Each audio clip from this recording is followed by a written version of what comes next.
3-4 দিন আগে আমি আফ্রিকা গিয়েছিলাম। আফ্রিকায় পৃথিবীর সবচেয়ে লার্জেস্ট সাফারি মাসাই মারা সাফারি, মাসাই একটা উপজাতিদের, সেখানে প্রায় 500 কিলোমিটার ধরে একটা সাফারি, যেখানে পৃথিবীর যত প্রাণী আছে সকল প্রাণীগুলো বসবাস।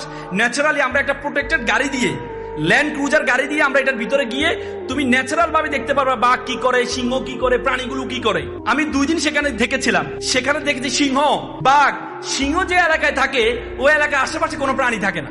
কিছু সিংহকে দেখলাম ঘুমাচ্ছে, আর কিছু সিংহ তার দাড়ি মোচ এভাবে সেভাবে দাঁড়িয়ে আছে, আশেপাশে কোনো প্রাণী নেই। বাঘ, তার এলাকায় কোনো প্রাণী নেই, অন্যান্য প্রাণীদের একে অপরের সাথে খাচ্ছে, কিন্তু বাঘ এবং সিংহের আশেপাশে কেউ নেই। আচ্ছা বলতো, বাঘ এবং সিংহ আমাদের জন্য কি উপকারে আসে বলতো?